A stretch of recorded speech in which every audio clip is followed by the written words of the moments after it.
Hello साथियों, मेरे इस चैनल पे आप सभी का स्वागत है। और हम जो है मद्य निषेध के लिए सीरीज शुरू किए हैं। 2 लेक्चर कंप्लीट करवा चुके हैं, ये तीसरा लेक्चर है।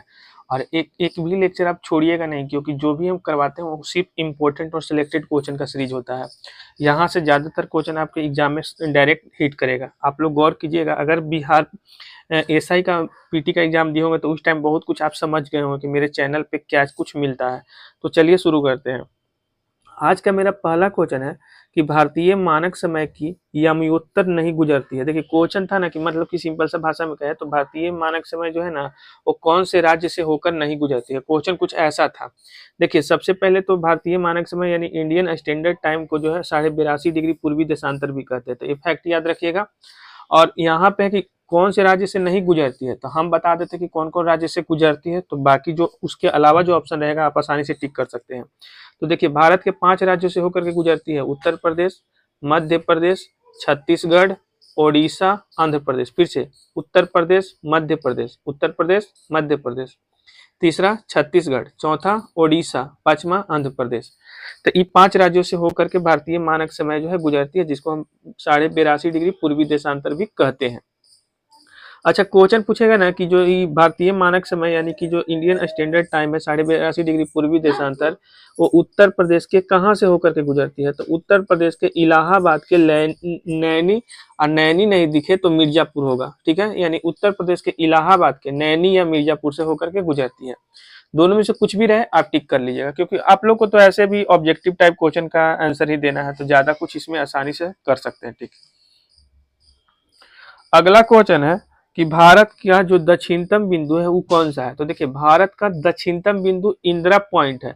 तो इंदिरा पॉइंट जो है ना वो ग्रेट निकोबार में पड़ता है। इसी को इंदिरा पॉइंट को ही बोलते हैं, पार्सियन पॉइंट या फिर पिगमेलियन पॉइंट भी कहते हैं। तो दोनों याद रखिएगा। भारत का सबसे दक्षिणतम बिंदु कौन सा है, तो इंदिरा पॉइंट है। इंदिरा पॉइंट पड़ता कहाँ पे, ग्रेट निकोबार में।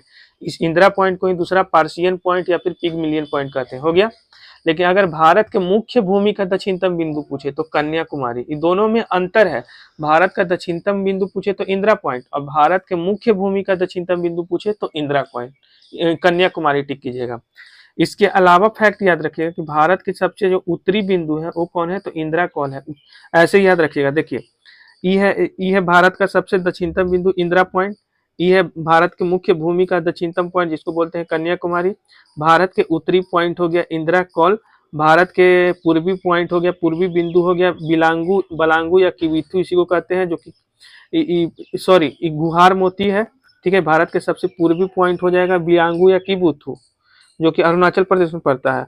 और भारत के सबसे पश्चिमी बिंदु हो जाएगा गुहार मोती। तो सब याद रखिएगा। ठीक है, भारत के उत्तरी बिंदु इंदिरा कॉल, भारत के पूर्वी बिंदु बालांगू या किविथु जो कि अरुणाचल प्रदेश में पड़ता है, और भारत के पश्चिमी बिंदु गुहार मोती। अच्छा पूछे कि उत्तर से लेकर दक्षिण तक का भारत का लंबाई कितना है, तो 32-14 किलोमीटर है। और पूरब से लेकर पश्चिम तक का भारत का लंबाई कितना है, तो 29-33 किलोमीटर है। तो हम हर तरीका के जो एक्स्ट्रा फैक्ट बताते हैं ना उस पर ज्यादा ध्यान दीजिएगा, क्योंकि वहां से ही क्वेश्चन ज्यादा पूछेगा।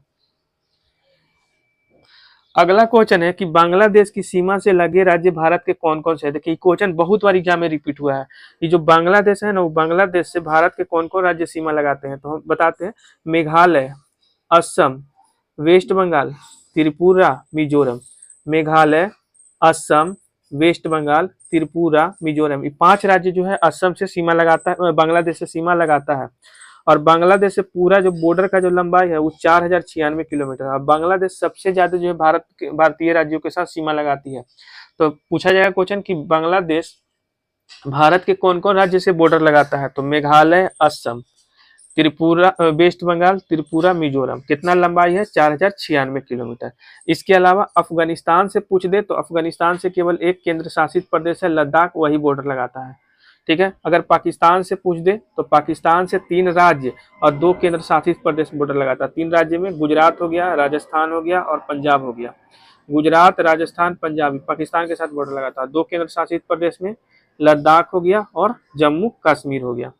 और चाइना से पूछे तो चाइना के साथ 4 राज्य और 1 केंद्र शासित प्रदेश, अरुणाचल प्रदेश हो गया, सिक्किम हो गया, उत्तराखंड हो गया, हिमाचल प्रदेश हो गया, 1 केंद्र शासित प्रदेश लद्दाख हो गया।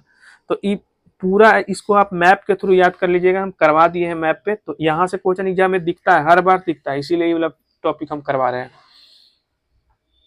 अगला क्वेश्चन है कि डूरंड लाइन किसके साथ सीमा लगाती है। तो देखिए डूरंड लाइन भारत और अफगानिस्तान के साथ, इसका निर्णय 1896 में हुआ था। यानी कि डूरंड लाइन कब बना था, तो 1896 में भारत और अफगानिस्तान के बीच में। लेकिन अभी वर्तमान समय में पाकिस्तान और अफगानिस्तान के बीच में बॉर्डर पड़ता है डूरंड लाइन। तो ये याद रखिएगा, जिस टाइम बना था उस टाइम भारत और अफगानिस्तान के बीच में था, 1896 में बना था। कब बना था, तो 1896 में। लेकिन अभी वर्तमान में किसके किसके बीच में है, तो भारत और अफगानिस्तान के बीच में है। ठीक है, डूरंड लाइन किसके किसके बीच में है, तो भारत और अफगानिस्तान के बीच में जिस टाइम बना था उस टाइम। कब बना था, तो 1896 में। अभी वर्तमान में किसके किसके बीच में है, तो भारत और नहीं, पाकिस्तान और अफगानिस्तान के बीच में है। रेड क्लिफ लाइन पूछे तो भारत और पाकिस्तान के बीच में है। मैकमोहन लाइन पूछे तो भारत और चाइना के बीच में है। तो ये सभी याद रखिएगा। अब देखिए भारत के साथ सबसे ज्यादा बॉर्डर कौन लगाता है, बांग्लादेश, लगभग 4096 किलोमीटर। और सबसे कम कौन लगाता है, तो अफगानिस्तान, लगभग 106 किलोमीटर। देखिए भारत के साथ कौन कौन बॉर्डर लगाता है उसको ट्रिक से याद रखिएगा। बचपन में MBA किया। ठीक है, तो ब से हो गया बांग्लादेश, च से हो गया चीन, प से हो गया पाकिस्तान, न से हो गया नेपाल, म से हो गया म्यांमार, ब से हो गया भूटान, ए से हो गया अफगानिस्तान। तो क्रम से है, क्रम आपसे एग्जाम में पूछा जाएगा, तो ट्रिक को स्क्रीनशॉट लेके 2-3 बार आप पढ़ लीजिए। चलिए अगले पेज की तरफ चलते हैं। सभी क्वेश्चन इसमें इंपॉर्टेंट है और सिलेक्टेड है। कश्मीर घाटी कहाँ स्थित है, तो देखिए कश्मीर घाटी जो है वो पीर पंजाल और हिमाद्री पर्वत श्रेणियों के मध्य में है। पीर पंजाल और क्वेश्चन बहुत बार एग्जाम में दिखा है कि कश्मीर घाटी कहाँ पे स्थित है, तो पीर पंजाल और हिमाद्री पर्वत श्रेणियों के मध्य में स्थित है। इसके अलावा से आपसे पूछा जा सकता है कि कांगड़ा घाटी कहाँ पे है, तो हिमाचल प्रदेश में है। कांगड़ा घाटी हिमाचल प्रदेश में। पार्वती घाटी हिमाचल प्रदेश में। तो कांगड़ा और पार्वती दोनों हिमाचल प्रदेश में है। स्पीति घाटी, और स्पीति घाटी बहुत सारे क्षेत्रों से होकर गुजरता है, जैसे लाहौल हो गया, कुल्लू हो गया, लद्दाख हो गया, किन्नौर हो गया। तो ये स्पीति घाटी। तीर्थक घाटी पूछे तो सिर्फ कुल्लू। एक है युमथांग घाटी, तो युमथांग घाटी जो है वो सिक्किम में पड़ता है। साइलेंट वैली केरला में, तो बहुत बार एग्जाम में पूछा भी है, तो साइलेंट वैली कहाँ पे पड़ता है, तो केरला में। और एक है अराकू घाटी जो कि कहाँ पे पड़ता है, तो अरुणाचल प्रदेश में। इसको स्क्रीनशॉट लेके एक बार रिवाइज कर लीजिएगा। अगला क्वेश्चन है कि हिमालय पर्वत श्रेणियां निम्नलिखित में से किस राज्य का हिस्सा नहीं है। तो देखिए हिमालय पर्वत श्रेणियां भारत के 11 राज्यों से और 2 केंद्र शासित प्रदेश से होकर के गुजरता है। हम एक बार रिवीजन करवा देते हैं, वहां पे एग्जाम में कैसे भी क्वेश्चन घुमा के पूछे आप टिक कर लीजिएगा। तो भारत के 2 केंद्र शासित प्रदेश लद्दाख और जम्मू कश्मीर से होकर के गुजरता है। और 11 राज्य में आ जाइए, सबसे पहले हिमाचल प्रदेश, उसके नीचे आइएगा तो उत्तराखंड, उसके नीचे जाइए तो सिक्किम, उसके बाद वेस्ट बंगाल। तो ये 4 राज्य ऊपर से याद हुआ, हिमाचल प्रदेश, उत्तराखंड, सिक्किम, वेस्ट बंगाल। एक बाद 7 7 सिस्टर, यानी 7 गो 7 सिस्टर और 4 गो राज्य, टोटल कितना हो गया, 11 गो हो गया। तो हिमालय पर्वत श्रेणियां भारत के 11 राज्य और 2 केंद्र शासित प्रदेश लद्दाख और जम्मू कश्मीर से होकर के गुजरती है। पीर पंजाल श्रेणी कहाँ पे पड़ता है, तो जम्मू कश्मीर में। क्वेश्चन एग्जाम में दिखा है। अगला देखिए, ये तो खैर बहुत बार एग्जाम में आया है। नीलगिरी पर्वतमाला किस राज्य में है, तो नीलगिरी पर्वत माला किस राज्य में है, तो भारत के 3 राज्य में पड़ता है, तमिलनाडु, केरला और कर्नाटक। जो भी ऑप्शन में रहे आप टिक कर लीजिएगा। नीलगिरी पर्वतमाला का सबसे ज्यादा हिस्सा तमिलनाडु में, उसके बाद केरला और फिर कर्नाटक तक। भारत के 3 राज्य में नीलगिरी पर्वतमाला पड़ता है। और देखिए जहाँ पे पूर्वी घाट और पश्चिमी घाट, पूर्वी घाट है, ये पश्चिमी घाट है, कहाँ पे दोनों मिलता है जाके, तो नीलगिरी पर्वतमाला के पास ही मिलता है।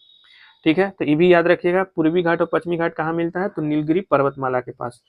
अच्छा, नीलगिरी पर्वतमाला की सबसे ऊंची चोटी कौन सा है, तो डोडा बेटा, जिसकी लंबाई है 2637 किलोमीटर, 2637 मीटर।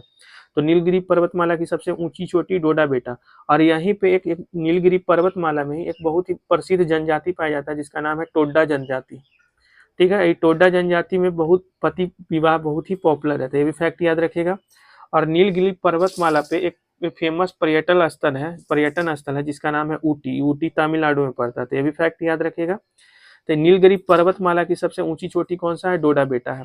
अब देखिए दक्षिण भारत की सबसे ऊंची चोटी पूछे तो अनाईमुड़ी। ये जो नीलगिरी पर्वतमाला की सबसे ऊंची चोटी डोडा बेटा जो है दूसरी नंबर का है दक्षिणतम भारत का। और दक्षिण भारत का सबसे ऊंची चोटी पूछे तो अनाईमुड़ी है। और पूर्वी घाट की सबसे ऊंची चोटी पूछे तो महेंद्रगिरी।